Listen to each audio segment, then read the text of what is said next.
bem-vindos ao podcast do Instituto Ludwig Fomes Brasil. Meu nome é Bruno Garchagen.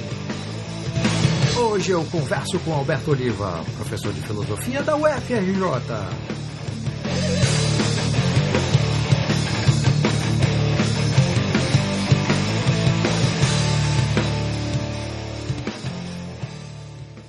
Seja muito bem-vindo, professor Alberto Oliva. Prazer conversar com você, Bruno. Espero que essa seja uma oportunidade de uma interação profícua em torno daquilo que a gente pode dizer que é a concepção liberal de mundo. Professor, no seu excelente livro, Entre o Dogmatismo Arrogante e o Desespero Cético, o senhor defende a ideia de que o liberalismo, alicerçado no edifício epistemológico consistente, possui uma identidade filosófica original, que, por se afastar da arrogância dos dogmatismos e das simplificações teóricas e esquemáticas, consegue responder de forma adequada questões substantivas como a própria indagação sobre o que é a liberdade. Eu gostaria de desdobrar essas questões, professor, em algumas perguntas. A primeira delas seria a seguinte: de acordo com a sua perspectiva filosófica, qual é esse edifício epistemológico consistente que alicerça o liberalismo? Bem, se a gente olhar para a filosofia antiga, em particular para o mundo filosófico grego, a gente vai observar que há a busca da episteme, quer dizer, do conhecimento demonstrativamente certo, daquele que se mostra insuscetível de qualquer tipo de revisão. Então, o conhecimento aí é visto como algo definitivo.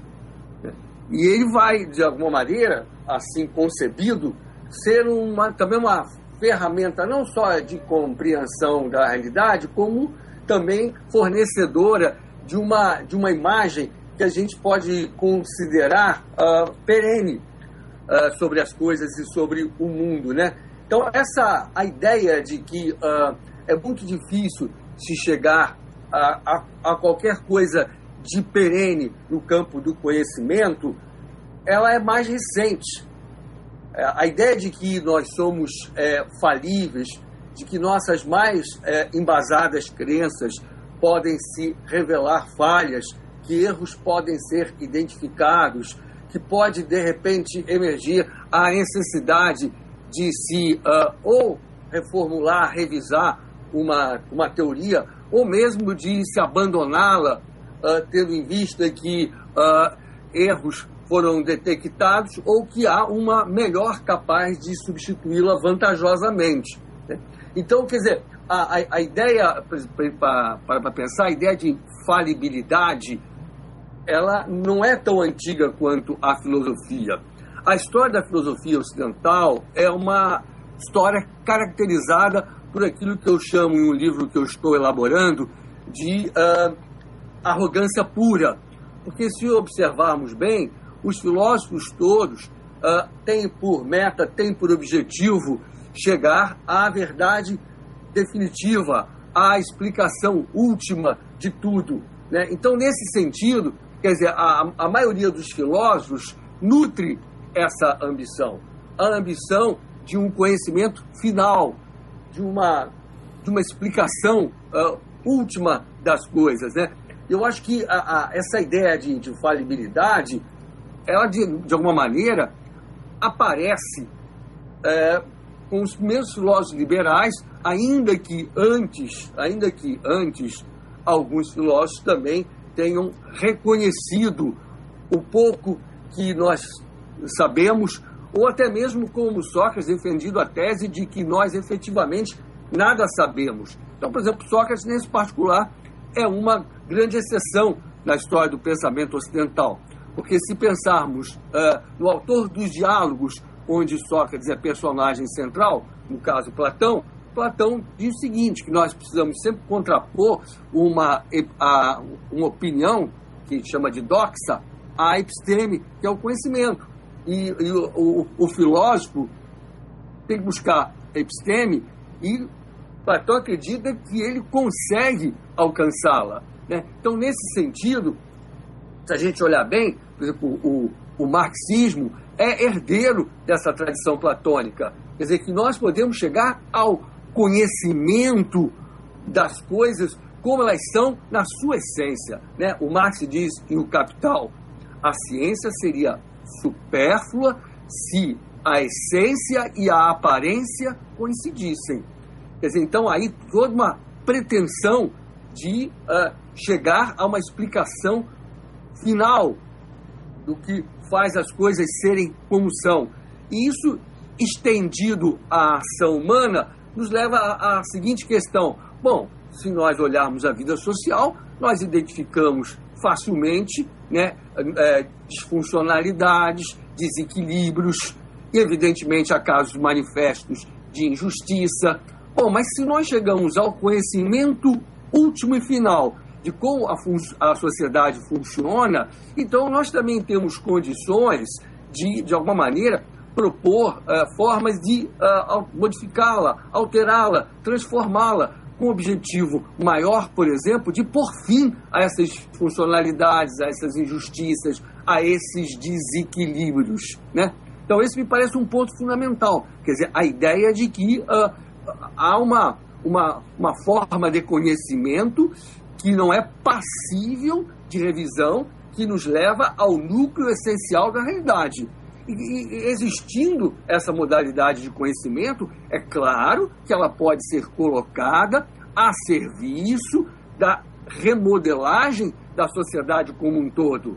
Pode ser colocada a serviço do grande empreendimento de construir uma nova sociedade totalmente baseada em pilares racionais.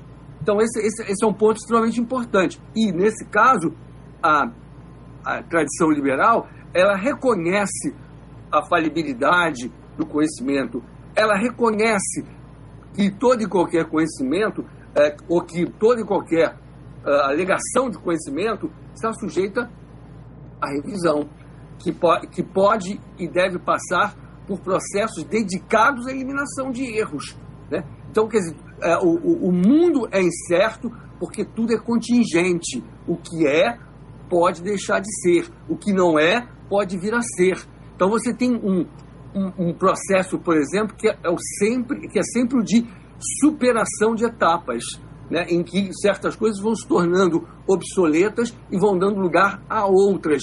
Isso vale tanto no mercado quanto no plano do conhecimento. Quer dizer, nós estamos sempre atrás de quê? De melhores teorias, de melhores produtos, de tecnologias mais avançadas. Nós estamos sempre atrás da superação de resultados e não da consolidação daquilo que já foi alcançado, porque a consolidação daquilo que foi alcançado pode simplesmente representar a imobilização de um estado do conhecimento, de um estado da produção e coisas do gênero. Então, é isso que eu acho que cabe destacar, entendeu? O liberalismo, ele parte do reconhecimento da falibilidade do conhecimento, e isso vai acabar por torná-lo mais modesto. Ele não acalenta a pretensão de dizer, olha, nós temos um grande projeto, nós prometemos às pessoas chegar ao paraíso, ou pelo menos construir o paraíso na Terra. O pensamento liberal, ele se queremos assim dizer, ele acaba sendo muito insosso para a esmagadora maioria das pessoas, porque ele não nos diz como é que nós podemos chegar à perfeição neste mundo. Ele não é a laicização da religião como o marxismo é, porque o marxismo ele nos oferece a possibilidade de transformarmos o ambiente inóspito no qual nós vivemos num jardim de infância, num jardim das delícias. Nesse particular, o liberalismo tem contra si o fato de falar em incertezas, de falar em falibilidade do conhecimento, de falar que o conhecimento está disperso entre os tantos agentes sociais, em falar que tudo que é sólido desmancha no ar, que foi um mote muito bem empregado pelo Marx, exatamente no Manifesto Comunista. De fato, esse deve ser o mote do liberal. Tudo que é sólido desmancha no ar. O senhor falou aí sobre forma de conhecimento, conhecimento último, racionalismo e limites da razão. E no livro que eu já citei, de autoria do senhor, Entre o Dogmatismo Arrogante e o Desespero Cético, o senhor encontra um vínculo complementar entre as concepções trazidas por John Locke, David Hume e Karl Popper, nas quais se cruzam a limitação racional, a carência de fundamentação epistemológica confiável para lidar com questões empíricas a partir do uso de procedimentos generalizadores e a gnosiologia falsificacionista ou falibilista baseada na interferência não demonstrativa ou indutiva. O senhor poderia explicar por que esses elementos conceituais são essenciais ao pensamento liberal?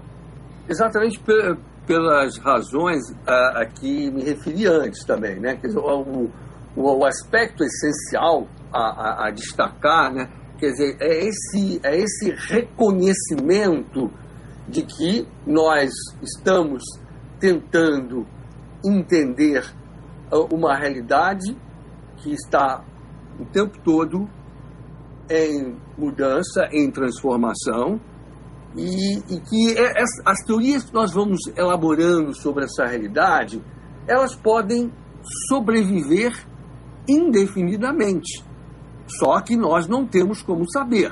Por exemplo, a teoria da relatividade de Einstein pode ser definitiva, mas nós não temos como dizer que ela é uma teoria insuscetível de cometer qualquer erro.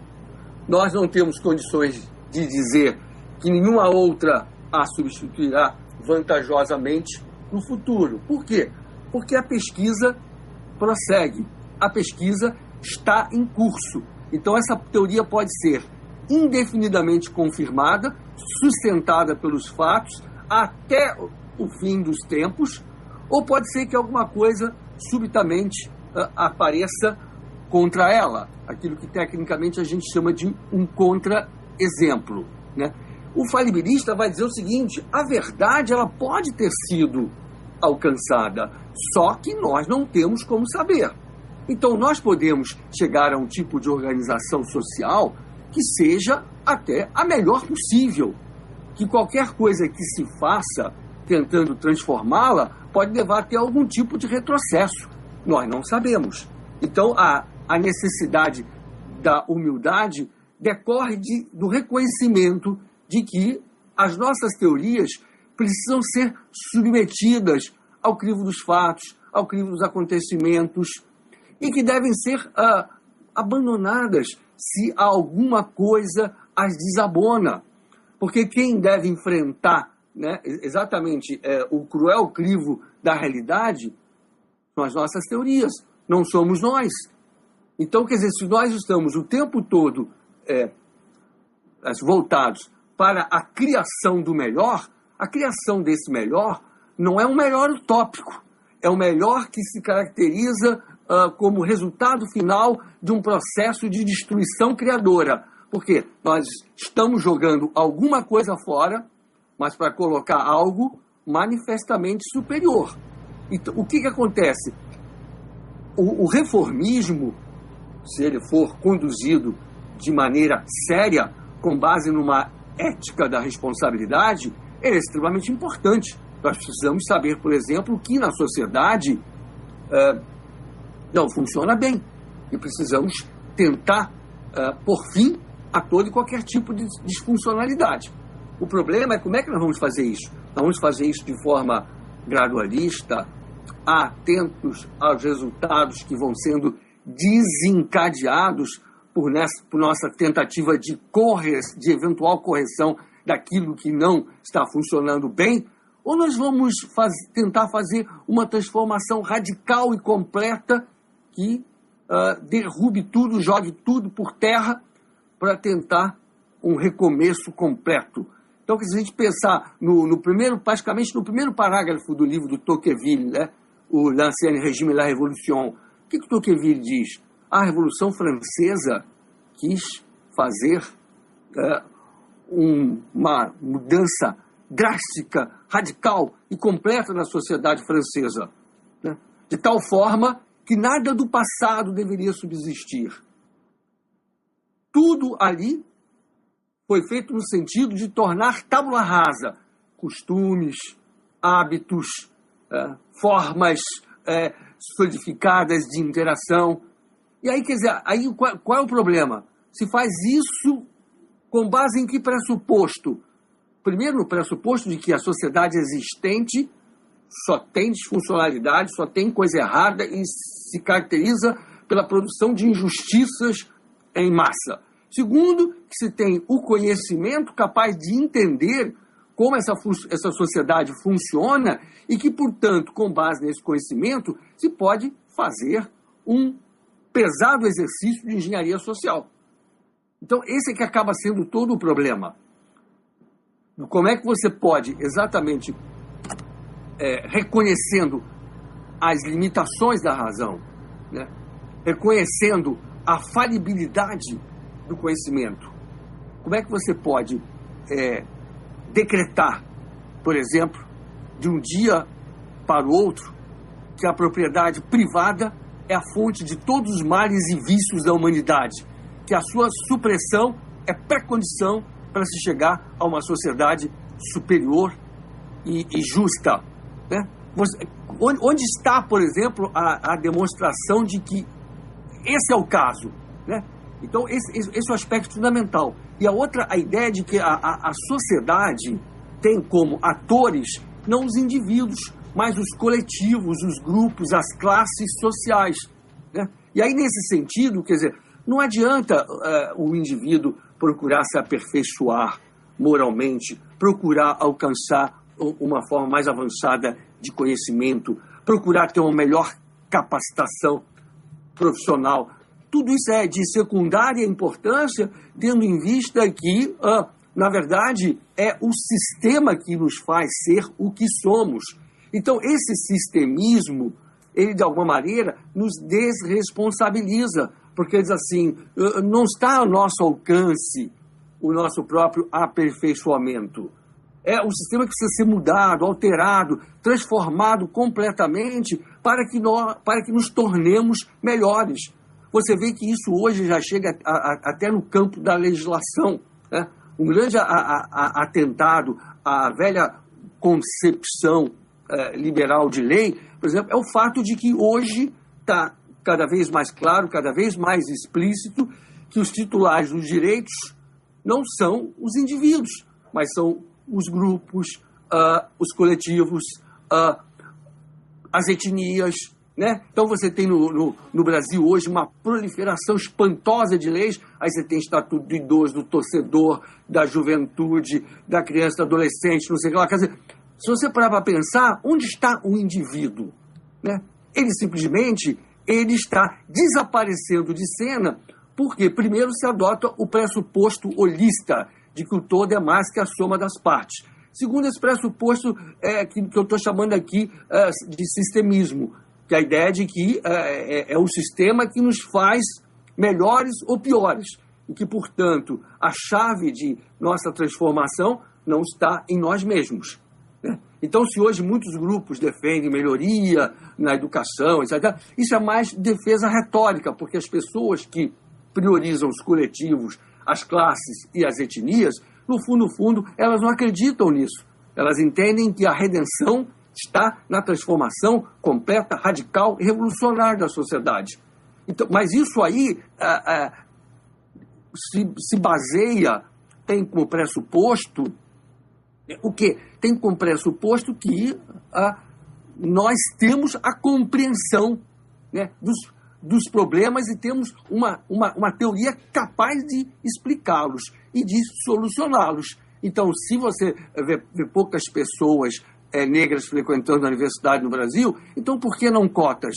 Se você vê poucos pobres mesmo nas universidades públicas, por que não cotas? Ninguém vai discutir a qualidade do ensino público que impede exatamente essas pessoas de terem acesso às melhores instituições de ensino. Antes de perguntar uma questão específica sobre a questão de indivíduo versus holismo, eu queria apontar um aspecto que o senhor mencionou durante a resposta, que é na comparação com ideologias utópicas como o próprio marxismo, apesar de haver ainda uma discussão aí se Marx estava certo ao atribuir ao marxismo o caráter científico ou não, mas vou aí considerar o marxismo também ao lado do socialismo anterior como sendo uma ideologia utópica. Ao contrário dessas ideologias utópicas, o pensamento liberal ele tem um caráter desconfortável, que é justamente esse de não oferecer um tipo de promessa futura, né? Uhum. E colocar de forma muito clara a responsabilidade pela construção de uma sociedade mais próspera no próprio indivíduo, né? No comportamento individual.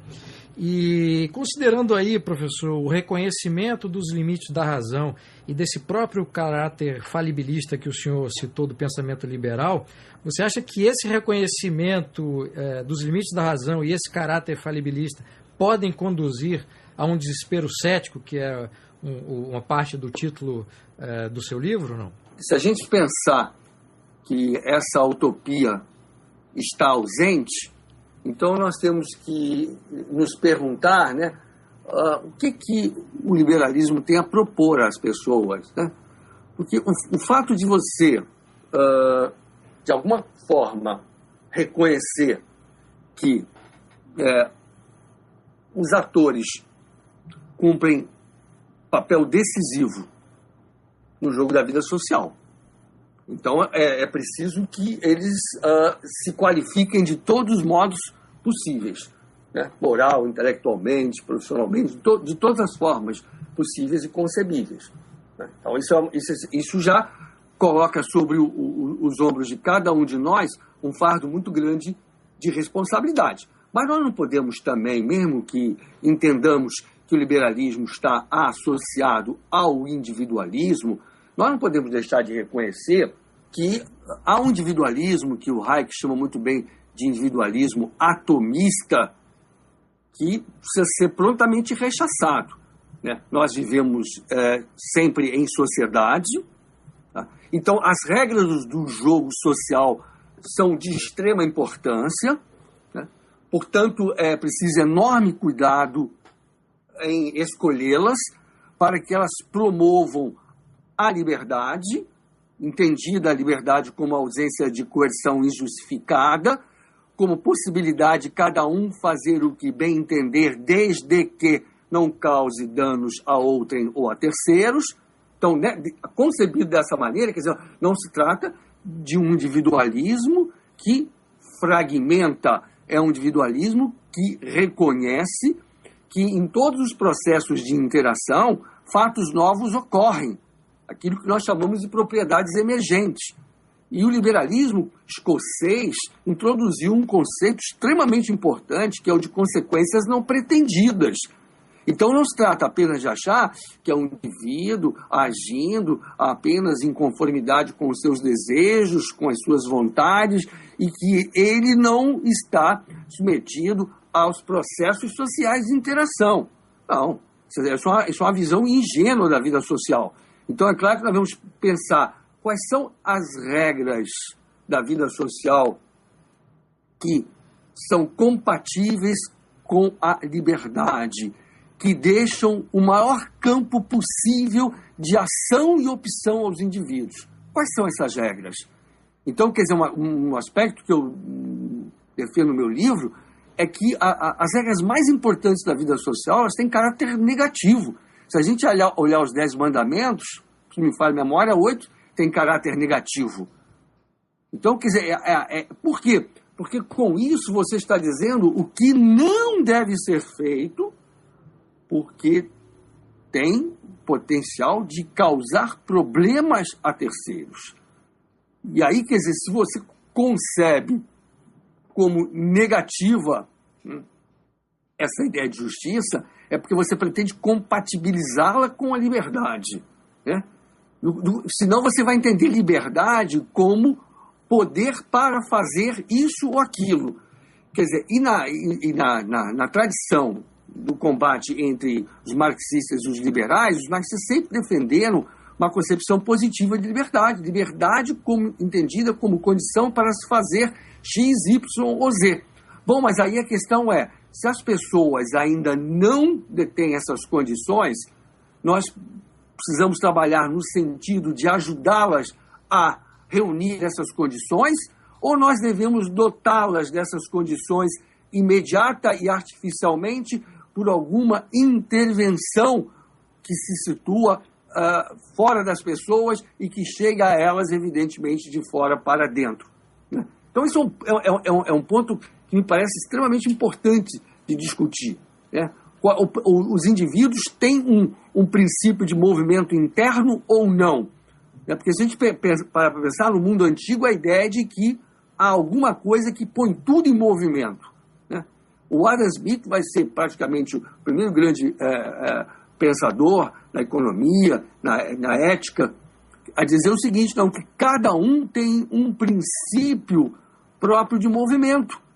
E que aí, nesse sentido, o que é fundamental é evitar que esse movimento próprio seja o tempo todo contido, seja o tempo todo conduzido por uma força externa a cada um de nós. Então, esse me parece um ponto muito importante a realçar. Agora, a ideia que o senhor citou de que é preciso, quer dizer, há uma concepção oriunda aí do marxismo de que, no caso da liberdade positiva, que o Estado tem que intervir para corrigir ou para promover determinadas questões, em termos de políticas públicas foi a ideia vencedora, né? Porque parece que até nos países onde essa questão da liberdade ela é mais acentuada, como os Estados Unidos e Inglaterra, o Estado age como esse ente promotor de direitos, pois não, professor? Sim, sem dúvida. Sim, agora, veja, uma coisa é a proposta de políticas públicas emergenciais, isso tudo é compreensível, dadas as condições particulares em que podem se encontrar determinadas pessoas, determinados grupos, em determinados momentos.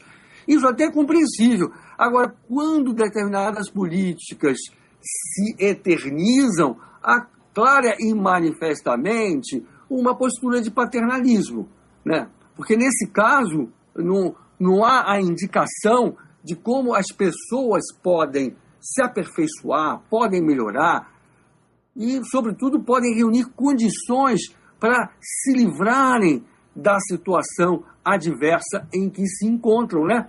Então, esse é o ponto importante. Quer dizer, você tem, hoje, acredito eu, hoje há uma falsa discussão no Brasil, que nós estamos presos a uma agenda dos anos 50, anos 60, que é de esquerda e direita, e, na verdade, todo o campo de discussão que não se consegue exatamente trilhar é o da contraposição entre liberais e intervencionistas, né?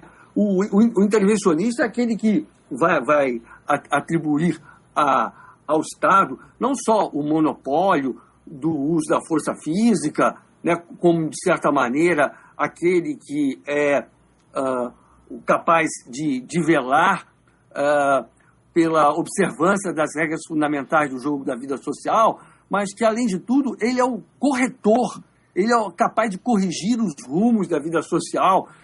Isso pressupõe o quê? Voltando àquilo que discutíamos no início.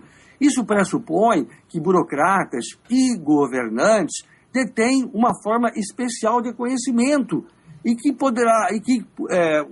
podendo ser colocado em prática, vai resolver os problemas que afligem a todos.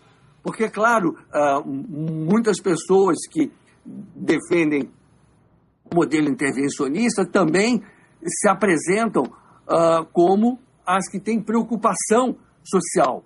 Eu acho que toda a pessoa atenta ao que se passa na sociedade está preocupada em saber como o próximo que está naquele momento em desvantagem pode sair da situação em que se encontra. O problema é saber se é uma saída artificial, feita de forma paternalista, por uma força exterior, ou se aquilo vai ser uma ajuda temporária com o objetivo de fazer com que as pessoas em más condições possam atingir, digamos assim, condições não só intelectuais, como materiais em geral, mas apropriadas à busca de seu bem-estar.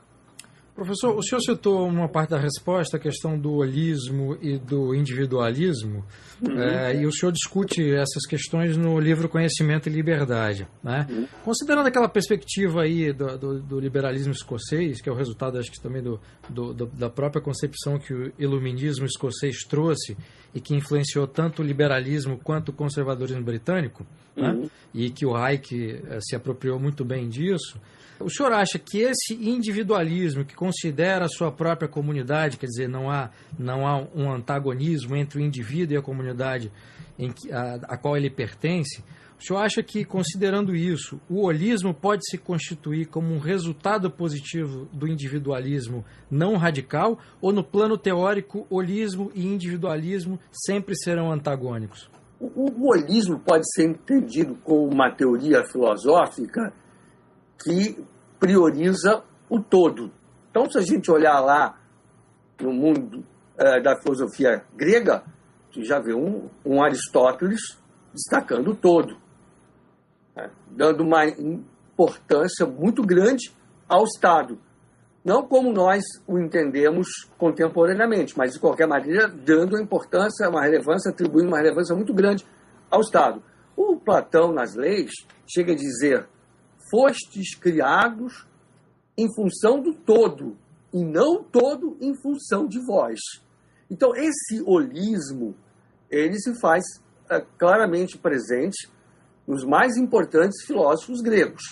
A ideia de indivíduo, se a gente parar para pensar, ela é muito recente. Jacob Hart, o grande historiador, diz que ela, na verdade, surge com um perfil claramente definido no Renascimento, diz ele. O Marcel Mauss, grande antropólogo, sobrinho de Durkheim, ele diz, olha, a ideia de indivíduo é uma ideia moderna, diz ele. Ela não se encontra nas sociedades primitivas e nem nas sociedades antigas. Diz o Marcel Mauss, o indivíduo ele surge por um complexo processo histórico, né, no bojo de um complexo processo histórico, em que vai se tornando possível o indivíduo se apresentar como distinto da comunidade à qual ele pertence. Ele passa a se ver como sendo uma entidade com vida própria. Porque é claro que, se a gente pensar nas sociedades antigas, a gente vai perceber claramente que não há uma fronteira muito claramente estabelecida entre aquilo que é pessoal e aquilo que é grupal, né? Então, nesse sentido, eu acho que a ideia de indivíduo, a ideia de individualidade é uma ideia moderna. Tanto é assim que mesmo aqueles que combatem o individualismo de forma feroz, dizendo que ele é pernicioso, no fundo, acabam sempre adotando in pectore, né, tacitamente, a ideia de que há o primado da escolha de cada um, né? Então, esse me parece um ponto fundamental. Então, eu acho que incompatíveis mesmo são o coletivismo e o individualismo, porque o coletivismo ele parte da concepção filosófica holista de que o todo é mais que a soma das partes, para depois dizer que até mesmo os objetivos da coletividade precisam se sobrepor aos dos indivíduos, porque os indivíduos só pensam nos seus interesses menores. Então aí vem essa retórica que, diga-se de passagem, ela é sedutora, né? Porque toda vez que alguém diz, olha, deixemos de lado, né, os nossos interesses pequenos e mesquinhos, atentemos para aquilo que é bom para a coletividade, quem ousará ser contra, né? O problema é saber quais são esses interesses gerais, né? Quais são, quem os localizou, né? Com base em que teoria eles foram identificados, se essa teoria é efetivamente conhecimento, ou se nós estamos simplesmente no campo da retórica, em que alguém invoca a coletividade como uma instância superior, simplesmente para subjugar o indivíduo. para tolher a sua liberdade, para fazer com que ele seja uma espécie de marionete da história, né? Fantoche da sociedade. E esse é um ponto também acho que a gente precisa aprofundar. Pelo menos na história do século XX, o que a gente viu em termos de governo foi justamente isso, né, Puto? Tanto no caso da Rússia, como no caso da Alemanha nazista, e em outros países, China, Cuba e tal. Houve essa retórica ideológica que diluía o indivíduo numa ideologia essencialmente coletivista, né? Exatamente. Aí a gente olha, por exemplo, você deu todos esses exemplos. Há uma característica que os une, que é exatamente o fato de que todos privilegiam o Estado em detrimento do indivíduo, né? Então, se a gente olhar, por exemplo, o nazifascismo, se a gente olhar o stalinismo, se a gente olhar o socialismo real, eles todos são coletivistas e estatolatras. Então, aí, não adianta alguém chegar e dizer o nazismo é de direita, ou o stalinismo não é de direita. Essa taxonomia acaba sendo equivocada, porque, no fundo, aí nós estamos diante de uma contraposição que é muito mais esclarecedora, que é entre intervencionistas e estatolatras, e aqueles que entendem que o poder precisa ser exercido com parcimônia, né, que ele precisa ser dividido, distribuído, submetido a checks and balances, e que as minorias precisam estar protegidas, e que democracia não se resume a eleger governantes, que depois, em nome da maioria conquistada, começam a manipular as instituições com o objetivo de subvertê-las e se conservarem no poder por décadas a fio. Porque, no fundo, é isso que está em questão. E a gente vê o nosso triste panorama na América do Sul contemporânea, e a gente vê isso, essa situação. Quer dizer, não é uma democracia entendida como capaz de conter o tirano, mas é uma democracia que favorece exatamente a bota do tirano, na medida em que é tipo de democracia que não tem mecanismos institucionais que a protegem, exatamente desse tipo de investida que vai, em última análise, acabar por destruir a liberdade, né? Então, isso, por exemplo, não se discute. Então, eu acho que o grande debate, isso não se faz no Brasil, é entre intervencionistas e liberais, não entre direita e esquerda. Porque eu acho que qualquer liberal pode também estar de acordo que nós precisamos ter políticas emergenciais para assistir àqueles que estão em completa desvantagem hoje. A discussão é, bom, se isso é emergencial, nós temos que saber como é que essas pessoas também, por esforço próprio, mérito próprio, podem sair da situação em que se encontram, né? Estudando, fazendo cursos, se profissionalizando e não se eternizando na dependência ao Estado e, sobretudo, às forças que detêm o poder em determinado momento da história. Então, acho que esse é o verdadeiro debate entre intervencionistas e liberais. Não há entre direita e esquerda. Essa nomenclatura não esclarece nada. O problema é saber o seguinte: em que medida nós achamos que o Estado pode ser provedor, corretor, mais que aquele que, de alguma maneira, coordena as instituições sociais com o objetivo de proteger os indivíduos uns dos outros e de forma justa e adequada. Então, acho que esse é o ponto central do debate. E nós não fazemos nada disso no Brasil, porque a esquerda fica se auto-conferindo o monopólio da bondade, que na verdade seria um bonismo social, e dizendo que a direita é perversa, que a direita é isso, que a direita é aquilo. E não existe direita no Brasil, isso aqui é pior ainda. E, portanto, os liberais também no Brasil não podem, como eu muitas vezes vejo, se autoproclamarem conservadores, porque essas coisas muitas das vezes se excluem. Entendeu? Nós estamos conservando o quê? Nós queremos conservar no Brasil a economia tal qual se encontra? Nós queremos conservar o grau de liberdade econômica que nós temos hoje? Conservador de quê? Então, eu acho que esse é um ponto importante. Nós temos que discutir isso. Quer dizer, quem no Brasil defende o crescente avanço do Estado sobre as instituições e sobre os indivíduos, e quem acha que o papel do Estado é importante e relevante, mas que não pode ser em detrimento do extenso potencial de ação que cada indivíduo tem na perseguição justa e regrada dos seus interesses.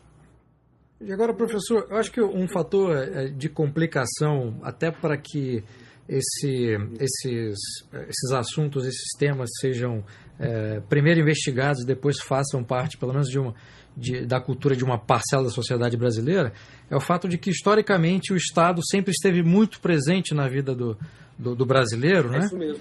E nós não temos, pelo menos diante do estudo que eu venho fazendo da história do Brasil, uma experiência de liberdade.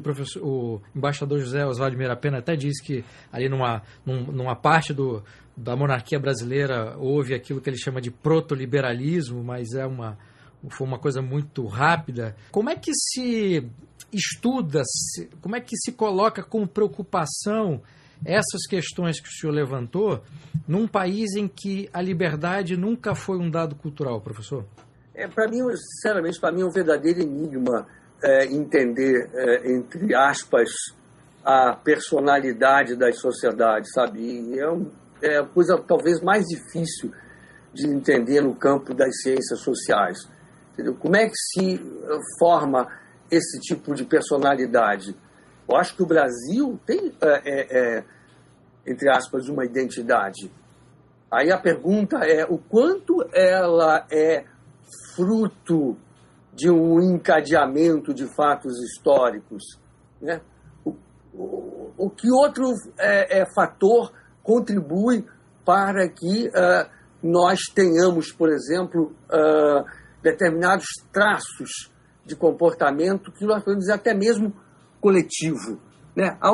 Há claramente aqui no Brasil uma tolerância muito grande para com as coisas mais graves.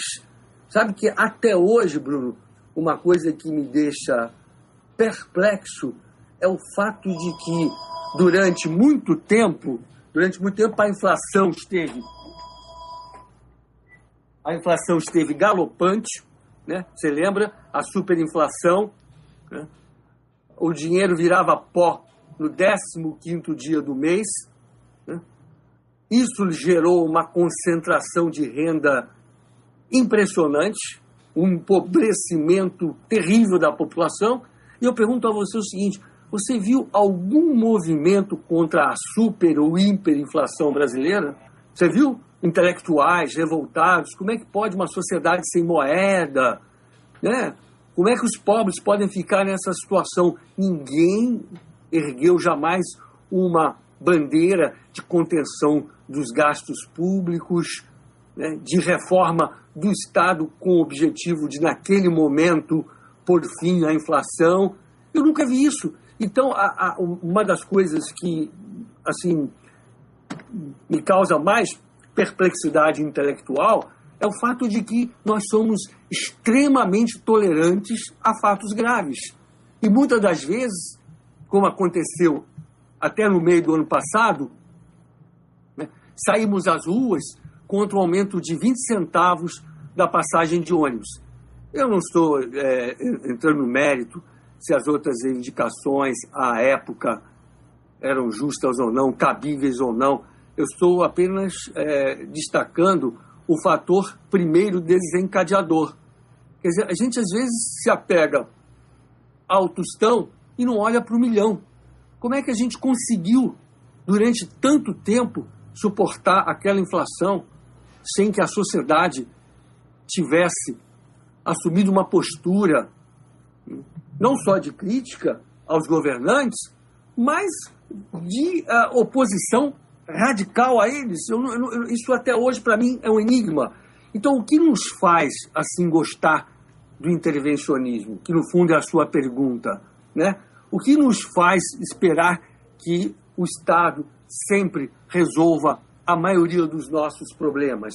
Por que nós não acreditamos, num bom número de casos, nas nossas iniciativas? Né?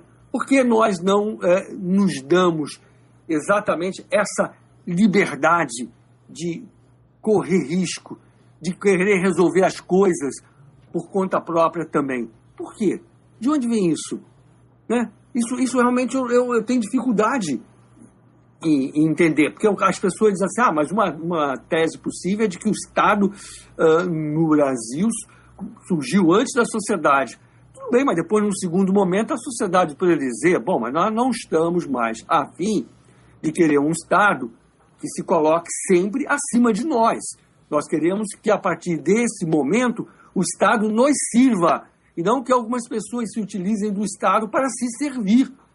Né? O patrimonialismo, por exemplo, é a coisa mais invencível que a gente pode ver no Brasil ao longo dos tempos. Né? É invencível, porque se a gente para pensar, por exemplo, o próprio PT, quando chega ao poder, ele quer fazer uma revolução que a gente pode dizer, pegando carona no patrimonialismo. Quer dizer, usando o Estado para ter um poder por muito tempo, né? E para controlar forças políticas da vida social que não se enquadram no modelo petista, mas que se mostram extremamente sensíveis, entre aspas, ao argumento pecuniário. Então, isso também é algo impressionante. É algo impressionante, quer dizer, como essas coisas acontecem. Por que esse laxismo, né? Nós somos extremamente tolerantes para com os desvios de comportamento. Todo dia que eu saio às ruas, eu vejo regras básicas de convívio social sendo desrespeitadas assim, flagrantemente. Mas é só andar 15 minutos que eu já vejo coisas do Arco da Velha. De onde vem tudo isso? Essas devem ser as nossas perguntas mais importantes do dia de hoje, Bruno. Tem uma coisa interessante que durante à medida que o senhor ia falando, os exemplos que eram dados eram sempre com o Estado como referência, né? E somado ao fato da gente não ter uma experiência histórica de liberdade, acho que isso agrava o problema. Até essas passeatas, manifestações que foram realizadas no ano passado, que o senhor citou, os problemas que foram colocados de forma difusa ali, parecia que cada pessoa tinha uma agenda própria, ou estava ali para reclamar de alguma coisa, o pedido era sempre por mais governo, quer dizer... Exatamente. Era sempre pedindo para o governo resolver alguma coisa. Isso é impressionante. E até o pedido inicial de redução do preço da passagem era para o Estado intervir no preço de um serviço que era concedido de forma monopolista a algumas empresas privadas, né? Exatamente. Quem desenvolve o serviço, quem opera o serviço, são empresas privadas e numa relação pior possível, que é o Estado conceder monopólio a determinadas empresas, que aí, quer dizer, podem colocar o tipo de serviço que quiser, porque não estão submetidos a um ambiente de concorrência, e pronto. Esse tipo de empresário ele tem que estar mais preocupado em agradar o político de turno do que o consumidor. Claro. Então, o ambiente é tão perverso e é sempre o governo e o Estado como protagonista. Exatamente. Até em períodos históricos em que a iniciativa privada teve um papel relevante. Tem um livro aí, A História do Brasil com Empreendedores, do Jorge Caldeira, um excelente livro. E ele mostra que a economia do período colonial ela funcionava de forma vibrante no país por uma quantidade enorme de pequenos e médios empreendedores que contratavam mão de obra não escrava, ou a maior parte era mão de obra não escrava, mas o que nós fomos ensinados, e é a historiografia padrão, é que aquele período era dominado por grandes latifundiários com relações com o governo. Quer dizer, essa era a face aparente da economia brasileira. E nem esses períodos assim em que nós tivemos uma atividade empreendedora com relativa liberdade, a gente tem isso como dado cultural, isso fica escondido, né? Na verdade, a gente se orgulha das piores coisas, né? Nós temos no Brasil essa coisa esquisita, né? Sem dúvida. E um outro aspecto que eu me lembrei enquanto você falava, né, é que a inteligência brasileira pensa sempre na grande transformação, com maiúscula. E os problemas setoriais e localizados são sempre depreciados, com base no pressuposto de que, se você faz a revolução com maiúscula, todos esses problemas que pertencem ao varejão da vida social acabarão por se resolver. E você chamava atenção para uma espécie de paradoxo, né? As pessoas saem às ruas, né, fazendo reivindicações ao governo e, ao mesmo tempo, pedindo que o governo se torne ainda maior. Né? Isso aqui é curioso, porque se fosse assim, não, olha só, vocês, governantes, estão se desincumbindo muito mal da tarefa. Então, vocês precisam fazer o quê? Abrir mão, né, de executar determinados tipos de atividade para que, quem sabe, o nível melhore. Mas não, é impressionante. Quer dizer, se você pega por exemplo, vai lá e reivindica, né, eles chamam de passe livre, quer dizer, isso significa o quê? Um aumento exponencial de gastos públicos. Quem vai pagar isso? Quer dizer, ao invés de você ter um Estado que diminua despesas por pressão da sociedade, a sociedade pede que ele gaste mais. Qualquer discussão que envolva saúde e educação se limita no Brasil, você sabe a quê, né? A mais gastos. Só isso. E o fato dessas questões não estarem na pauta do dia também abre uma janela de oportunidade, né, professor? Porque como há um desconhecimento quase geral de que é possível tratar de temas sem cair nesse jogo que os políticos sempre fazem, né? Ou é o Estado ou é a iniciativa privada de péssima qualidade. É esse debate plebiscitário que é colocado para a sociedade e todo mundo segue isso como se isso fosse verdade. Uhum. No caso do ensino, que o senhor mesmo mencionou, quer dizer, a primeira providência era tirar o governo da jogada. Como é que a própria existência de um Ministério da Educação já é uma excrescência? Quer dizer, você tem um governo que mostra a sua incompetência em vários níveis e tem um ministério que determina para todas as escolas do Brasil inteiro, todo o currículo. Sem dúvida. E essa coisa interessante, né? Você vê, o pessoal sempre fala que os políticos são assim, que os políticos são assados, como se eles, de alguma maneira, não representassem a média da nossa sociedade. Né? Agora, o que me espanta verdadeiramente é que as pessoas, elas pedem a políticos intervencionistas, elas votam neles. Então a gente não pode simplesmente, como se costuma fazer muito no Brasil também, ficar criticando que tal ou qual força política consegue impor determinados programas que são manifestamente intervencionistas. Não, eu não acho que essas forças políticas imponham. A sociedade, ela aceita porque simplesmente ela não faz nenhuma crítica fundamentada a esse tipo de programa. Tanto é assim que as pessoas que defendem essas ideias são escolhidas. Então, o que nós precisamos fazer, sabe, Bruno, me parece extremamente importante, é um pouco tentar entender o senso comum brasileiro, que é alguma coisa que vem me preocupando há muitos anos. Por que certas ideias prevalecem no senso comum brasileiro? Que aí está a chave de compreensão de muita coisa. Porque se você diz assim, porque os políticos brasileiros são todos intervencionistas, porque a sociedade quer. Eles não são intervencionistas porque assim se tornam quando chegam ao poder. Não, a sociedade quer que eles sejam assim.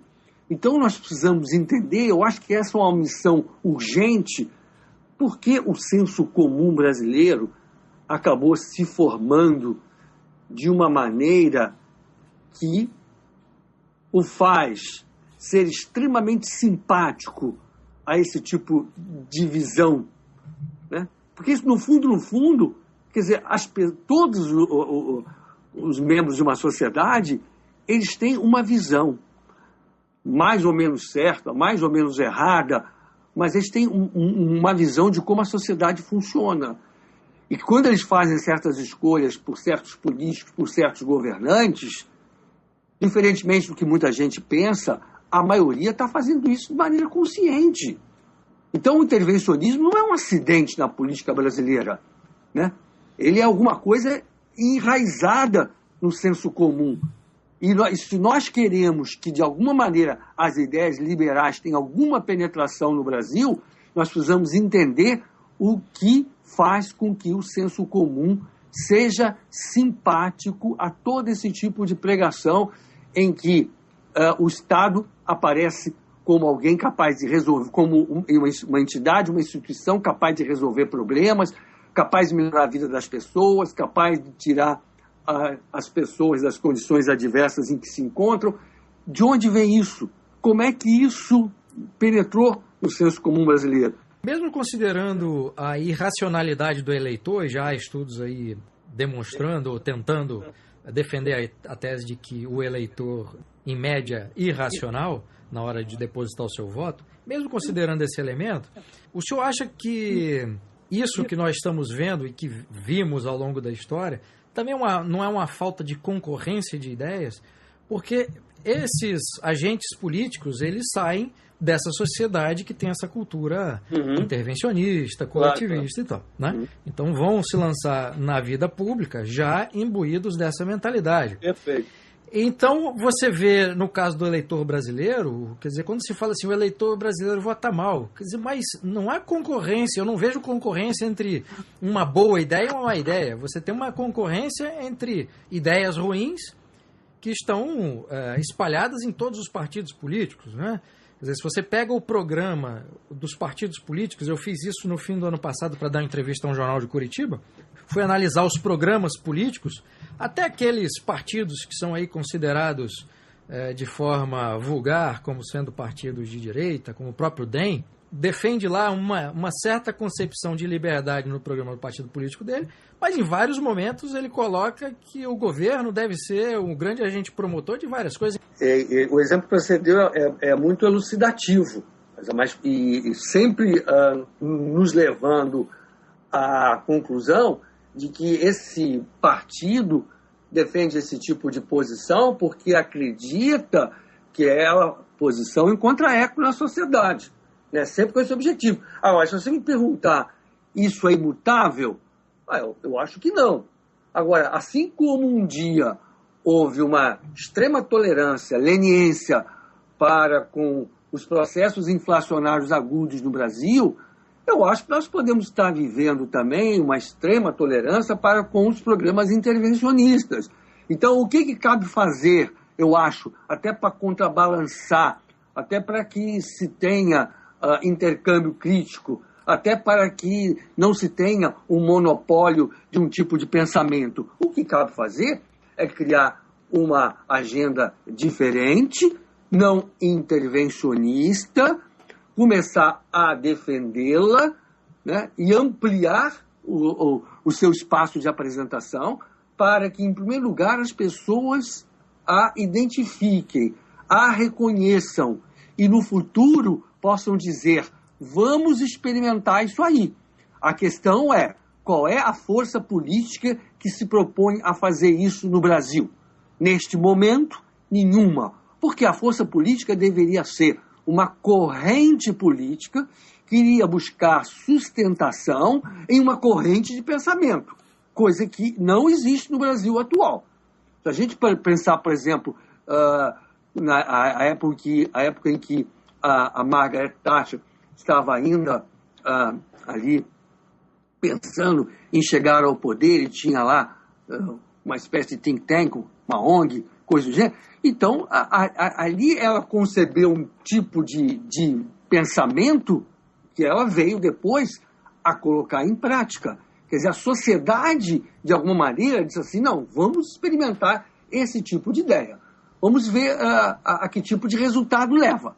Então, aí tudo bem. É isso que está faltando no Brasil, porque não adianta também você assistir aquela sua excelente palestra, sua pobreza, não adianta você ficar militando feito um Dom Quixote a favor de determinadas ideias, sem que essas ideias, de alguma maneira, sejam apropriadas por uma corrente política, porque senão você estará sempre confinado ao plano do pensamento. É importante, mas não chega à sociedade, porque no fundo, os políticos, quando eles são, a meu juízo, autênticos, quando eles são genuínos, eles outra coisa não fazem, senão o meio de campo entre os intelectuais e o povo, porque eles têm essa capacidade especial de comunicação, que muitas das vezes falta ao intelectual. Então, isso é que eu não vejo, por exemplo, ainda no horizonte brasileiro. Você tem alguém que faz exatamente esse meio de campo. E aí o que acontece? A cada eleição majoritária, o que nós vemos? Forças políticas defendendo praticamente as mesmas coisas. O que é um absurdo, né? Porque é um absurdo porque, inclusive, não educa politicamente, não educa ideologicamente. A educação ideológica é as pessoas dizendo assim, porra, peraí, esse grupo aqui é intervencionista, que é isso, que é isso, que é isso, que é isso. A que resultado provavelmente isso levará? Ah, mas esse outro grupo aqui está defendendo coisas bastante diferentes nesse e naquele outro aspecto. A que tipo de resultados poderá levar? Então, se forma no senso comum de uma sociedade exatamente a ideia de que nós temos embate, nós temos intercâmbio crítico, nós temos modelos diferentes e que esses modelos podem levar a resultados diferentes e que, portanto, é extremamente interessante ficar olhando para um e para outro, porque a sociedade brasileira agora só olha para um. Exatamente. Foi muito interessante o exemplo que o senhor deu da Thatcher na Inglaterra e no think tank em que ela participava dos eventos e teve acesso a bastante literatura, que foi o Institute of Economic Affairs. Exatamente. Na época que a Thatcher se elegeu, um dos diretores foi entrevistado na Inglaterra e foi-lhe perguntado se a eleição da Thatcher era uma grande conquista para o Institute of Economic Affairs, e ele disse não, a grande conquista foi ter influenciado a opinião pública inglesa que tornou a eleição da Thatcher possível, né? Então você vê a importância que se tem de trabalho de instituições que defendem as ideias da liberdade para essa mudança do clima de opinião, se for feita de forma correta e eficiente, né? Sem dúvida, sem dúvida. Quer dizer, então, o que nós temos hoje no Brasil é o PT com um perfil político-ideológico bastante definido, né, que é assumidamente intervencionista. E o que mais? Você tem algum grupo identificado? Eu não tenho. Entendeu? Esse que eu acho interessante, né, para ser discutido. Inclusive porque o PT tem um pressuposto de que a democracia, a nossa democracia é formal, ela é burguesa. E, portanto, ela é pelo PT depreciada. E aí isso merece uma discussão extremamente séria a esse respeito. Porque aí você tem um intervencionismo que, de alguma maneira, despreza a economia. Então, isso pode ser indício de que há uma tendência autoritária, tácita. E aí a sociedade simplesmente precisa se informar. Eles também têm o direito de defender o que bem quiserem, o que bem entenderem. Mas a gente tem que olhar sempre as implicações do que também está sendo dito. Agora, professor, qual é a real importância do estudo e da formação acadêmica para os professores da liberdade no Brasil, considerando esse ambiente? Acontece que isso também merece um estudo à parte, né? O liberalismo é muito mal visto pela inteligência brasileira. Fica-se com a impressão de que ele é o responsável pelos 100 milhões de cadáveres ideológicos do século XX, né? É essa a impressão que se tem, né? Porque o liberalismo é execrado. Isso acontece, inclusive, dentro da academia brasileira, professor? Quer dizer, o senhor tem uma carreira acadêmica aí notável na área de filosofia, é autor de livros importantes. Em algum momento o fato de ser liberal o prejudicou na vida acadêmica? Em vários momentos prejudica, sem a menor dúvida, porque você fica completamente marginalizado.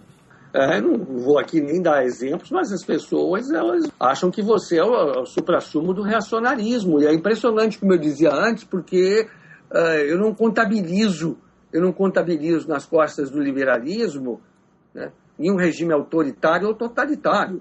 Na verdade, se a gente parar para pensar, ou melhor, parar para estudar, a gente vai constatar rapidamente que guerras, por exemplo, nunca foram travadas entre democracias, entre sociedades liberais, nesse sentido da carnificina do século XX, por exemplo, e os 100 milhões de cadáveres ideológicos do nazifascismo, do stalinismo, do socialismo real, não podem ser jogados nas costas do liberalismo, né?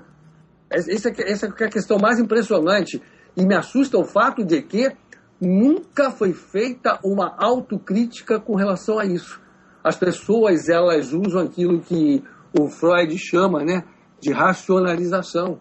Assim, não, aquele sistema que matou não tem nada a ver com as nossas ideias, com o intervencionismo, com a estatolatria, né? Desvinculam uma coisa da outra quando a gente sabe que é o Estado total que leva exatamente ao pogrom, ao morticínio, né? Então, mas não foi feita nenhuma autocrítica. O único livro que saiu falando dos milhões de cadáveres ideológicos do século XX não foi praticamente lido e foi jogado na lata do lixo. Quer dizer, então, meu amigo, em países como o Brasil, você falar de liberalismo é você querer ser marginal, ser colocado de lado, entendeu? Como eu falei, não vou dar nem exemplos aqui, que não é o caso. Mas é o que acontece o tempo todo. Não se trata de um debate ideológico em que as pessoas digam vamos nos beneficiar do intercâmbio, da discussão, do debate de ideias. Aqui não há debate de ideias.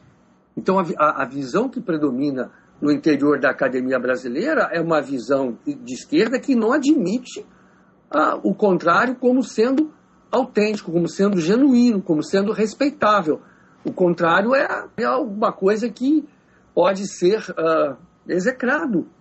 Então, isso que me assusta, porque nós não sabemos também, sobretudo num ambiente como o acadêmico, conviver com a divergência, né?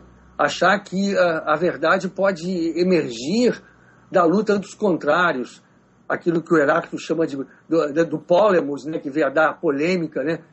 Então, curiosamente, no Brasil, se você olhar, toda hora você vai encontrar alguém dizendo, e alguém falando em pensamento crítico, né?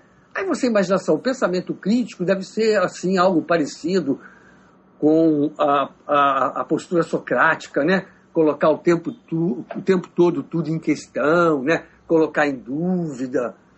Não, mas pensamento crítico aqui significa o seguinte: abraçar uma ideologia, ficar preso a ela, se agarrar a ela e considerar tudo que está fora das suas fronteiras como sendo desprezível. Isso que é pensamento crítico. A gente conseguiu até fazer isso, chamar de pensamento crítico o que é pensamento dogmático, né? O que é o fechamento do pensamento, né? Então a gente faz até isso, a gente faz no Brasil. Entendeu? Não é pensamento crítico, não é interagir com o diferente. Né? Aí como é que você lida com uma situação como essa? Complicado. Uma cultura como a nossa, que é muito emotiva, né? E que pouco se deixa pautar, monitorar pelos fatos, né? Ela adora fetiche retórico. Então eu vejo, às vezes estou apresentando algum tema, discutindo algum tema, e subitamente alguém vem com uma avaliação claramente emotiva e muita gente embarca, tá entendendo? E aí deixa-se de discutir ideia, né? Você não discute mais ideia a partir do momento em que as emoções prevalecem. Porque aí o cara vai dizer para você, nessa nossa conversa muito franca e objetiva, alguém vai dizer, esse cara é reacionário. Ele vai logo rotular, tá entendendo? Ele vai ouvir o que eu estou falando, ele vai me rotular de reacionário e vai ficar feliz da vida, vai falar, tá vendo? Eu não sou reacionário como esse FDP, entendeu? Eu sou um cara bacana, eu sou um cara legal, porque eu tenho preocupação com a justiça social, esse idiota não tem. É assim que ele vai falar de mim. Mas ele não. Mas se eu disser, tudo bem, vamos conversar, vamos debater, vamos aqui sentar para um efetivo intercâmbio crítico. Aí as pessoas não têm argumento para desenvolver. Esse é o problema. Então preferem rotular, preferem etiquetar, depreciar, desprezar, que é o que acontece o tempo todo aqui. Então você vê nessa Facebook, em todas essas mídias sociais, é uma loucura. É o xingamento, é o baixo nível, tá entendendo? É o ataque gratuito. E uma discussão séria de ideia você nunca tem. Né? Nunca tem. Concorda? O professor José Murilo de Carvalho tem um ensaio maravilhoso sobre a vida intelectual no Brasil, que ele rastreia esse tipo de uso da retórica como elemento central da formulação de ideias e não um instrumento para a apresentação de ideias, como sendo uma herança histórica, aí, primeiro da ação dos jesuítas no ensino do país, depois a formação intelectual da elite intelectual e política do país, que ia para Lisboa, para Coimbra, mais especificamente, estudar e depois voltava. E essa formação jesuíta aí que priorizava a retórica em vez da lógica, e que depois o Marquês de Pombal tentou terminar, mas isso se manteve no Brasil. Isso explica o comportamento dos debates políticos que houve aí no Brasil no século XIX e que foi sendo desenvolvido ao longo da história, e hoje a gente vê isso de forma muito clara ainda, né? É o discurso como fim em si mesmo, né? Exatamente, sem qualquer substância. Não é a roupagem do pensamento. Exato. Ele passa a ser um fim em si mesmo. Exatamente. E aí o que acontece, você tem uma mera esgrima de palavras. E de insultos, daí né? Você começa facilmente no Brasil com o bate-boca, e depois você vai para o bate na boca, quando tudo deveria ter começado lá no início com uma efetiva discussão de ideias. Então, como a gente começa com bate-boca, depois vai para o bate na boca. Só não vai para isso porque na mídia ainda não dá para meter a mão na cara do outro. Mas, quer dizer, é assim que nós estamos. Isso me entristece muito, porque eu acho que uma grande sociedade, uma sociedade aberta, ela depende do pluralismo, da existência de várias correntes de pensamento, todas elas sendo respeitadas, sobretudo de respeito às minorias, né? A consagração da pessoa. Todas essas coisas são indispensáveis, mas tudo isso começa no plano das ideias. Se eu não entendo que aquilo que é defendido por outra pessoa é expressão da sua existência, então o debate fica só também no campo da retórica e não da expressão de uma vida humana, né?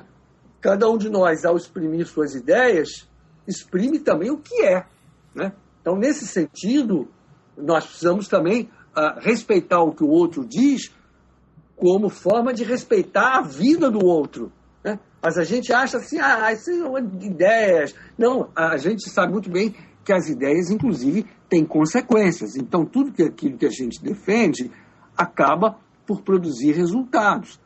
Então, se a gente, por exemplo, tem uma realidade como a brasileira atual, isso tudo decorre do fato de determinados tipos de ideia terem aqui se formado, se consolidado e, hoje, se mostrarem amplamente predominantes. Então, nós somos frutos das ideias que hoje aqui prevalecem. Nós não é achar que, e nesse ponto eu me afasto também bastante dos marxistas, né? As ideias, elas não são fenômenos derivados da vida econômica, não são subprodutos de estruturas, de sistemas socioeconômicos. As ideias, elas também andam com as suas próprias pernas e chegam trilhando seus diferentes caminhos a diferentes lugares. Então, nós precisamos prestar atenção para onde nos estão levando as ideias e não achar que as ideias são meras elaborações mentais que não repercutem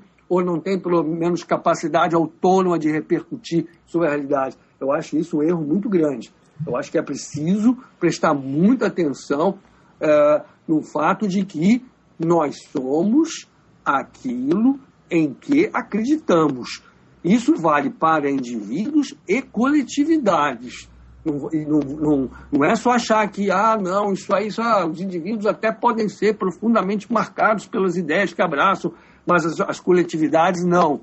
Aí eu digo a você o seguinte: vamos entender como é que funciona o senso comum de uma sociedade, vamos entender como esse senso comum se reproduz, quais são as ideias que nele prevalecem, e vamos ter uma clara compreensão do que essa sociedade é e de para onde ela está marchando. Então, acho que hoje esse é o nosso grande desafio.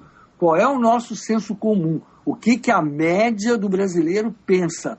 porque é como essa média pensa que será plasmado o Brasil de hoje e de amanhã. Agora, professor, diante desse cenário intelectual e acadêmico que o senhor relatou, o que representa a existência de uma revista acadêmica como a Mises, do qual o senhor agora é membro do Conselho Editorial? A revista, eu acho que ela tem uma missão muito importante a cumprir. Dado também o mainstream, né, tipo de pensamento econômico que predomina no Brasil, é extremamente importante, né, fazer ouvir as ideias da escola austríaca. Porque, como eu dizia antes, né, a sociedade aberta, né, ela é plural por excelência. E para que ela seja plural por excelência, é preciso que as diversas vertentes de pensamento se façam nela presentes. E nesse particular, quer dizer, eu acho que preenche um enorme vazio. Porque as ideias da escola austríaca também são, no Brasil, extremamente mal vistas, né? Elas são, muitas das vezes, né, não apenas o objeto de desdém intelectual, mas também de perseguição ideológica sofrida por parte daqueles que as defendem, né? Então, eu acho que a existência da revista, pelo menos, serve para mostrar aos eventuais interessados, né, em formas diferentes da corrente hoje predominante no Brasil, a esses eventuais interessados, mostrar a eles que eles podem muito aprender, porque a principal forma de avanço intelectual é aquela em que nós, tendo as ideias que temos, procuramos acompanhar ideias diferentes das nossas para fortalecer as nossas ou até mesmo para corrigir as nossas. Então, eu não acredito, por exemplo, em nenhum pensamento forte quando ele é único, quando ele não tem nenhuma forma alternativa de pensamento a fustigar seus calcanhares. Então, eu acho muito importante, entendeu, a existência da revista, e acho que ela abre esse espaço de complementação intelectual que vai permitir àqueles que se formaram numa só visão de pensamento econômico a acompanharem argumentos extremamente importantes e que podem esclarecer muitas coisas, não só a respeito da economia em geral, mas também da vida social, né? Não nos esqueçamos, por exemplo, que Mises escreveu a grande obra, né, A Ação Humana, e, além do mais, né, escreveu livros como Teoria e História e alguns trabalhos com extremo valor filosófico. Por isso, eu acho que a função da revista é exatamente essa, né? Levar àqueles que nada conhecem dessa linha de pensamento ideias que são fecundas e que podem nos ajudar a entender a economia de um modo geral e, em particular, as coisas que são feitas no Brasil no campo político-econômico. Professor, para encerrar, como é que se deu o seu primeiro contato com as ideias da liberdade? Qual foi o primeiro livro que o senhor leu? Como é que chegou até esse livro? Essa é uma pergunta interessante. Eu, na filosofia, sempre procurei me vincular à tradição analítica, né? A filosofia anglo-americana.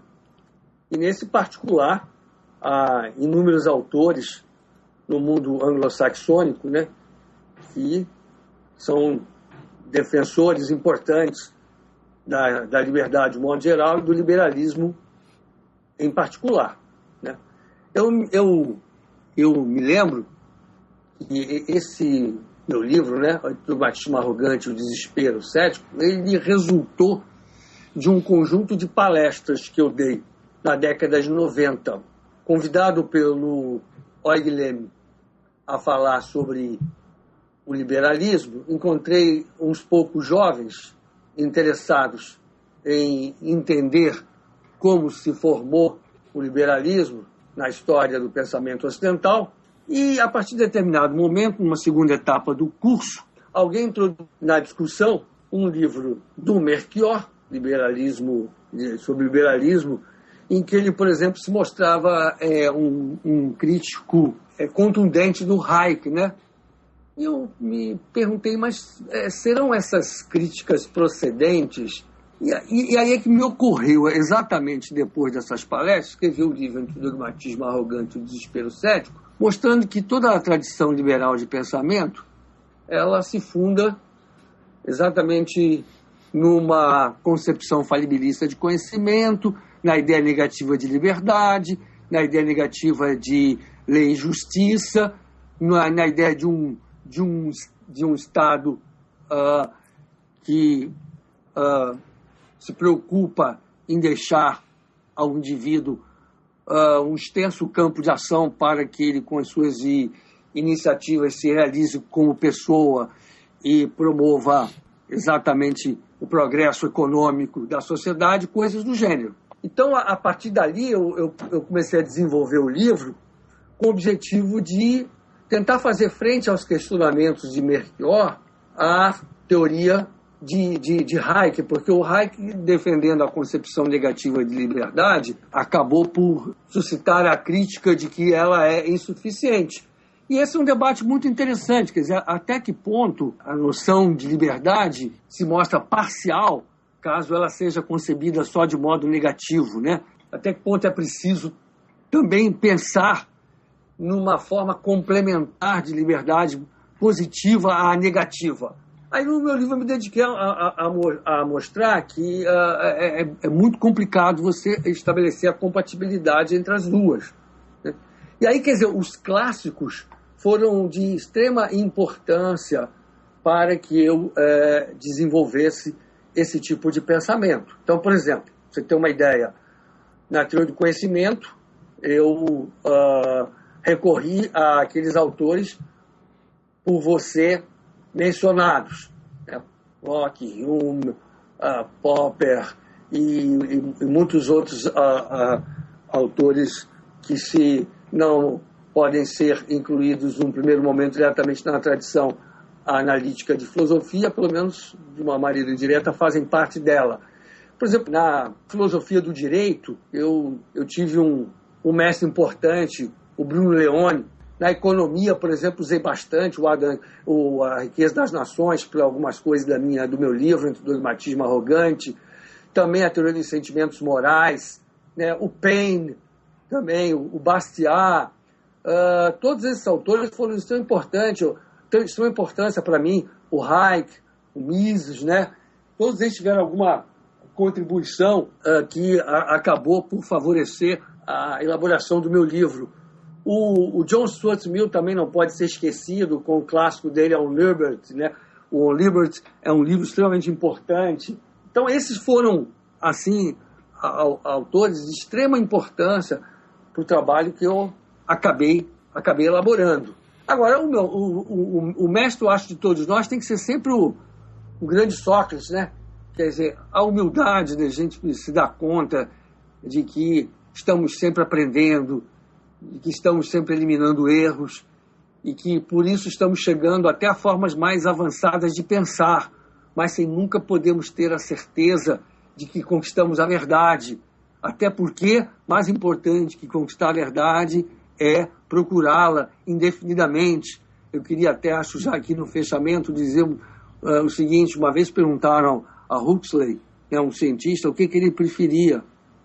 Se ele preferia conhecer a verdade última e definitiva sobre todas as coisas, ou se ele preferia ser livre, incondicionalmente livre.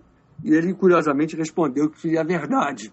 Tudo bem que se trata de uma escolha terrível, de uma escolha difícil, né? Mas eu pergunto, uma vez descoberta a verdade, o que se faz com ela sem a liberdade? Então esse eu acho que é um aspecto importantíssimo também, eu acho, na pregação liberal. Nós temos que sempre colocar a liberdade no lugar, porque, como disse um filósofo marxista, o Jean-Paul Sartre, nós estamos condenados à liberdade, nós não podemos dizer nós não temos escolha. Ainda que, digamos assim, se chegue à conclusão de que o livre-arbítrio é uma ilusão, nós não podemos ter dúvida de que a todo momento nós podemos escolher, e que escolher a liberdade é, a meu juízo, mais importante do que, por exemplo, chegar a conhecer a verdade. Então, eu escolho a liberdade, ainda que me ofereçam a opção de conhecer a verdade. Professor Alberto Oliva, muitíssimo obrigado pela entrevista, foi uma honra tê-lo aqui. Pois eu que agradeço. Eu acho que eu me estendi muito nas respostas, mas, de alguma maneira, eu acho que pude tentar esclarecer algumas coisas que eu considero somente relevantes, não só com relação ao liberalismo em geral, mas em particular com relação à nossa realidade. Muito obrigado, professor.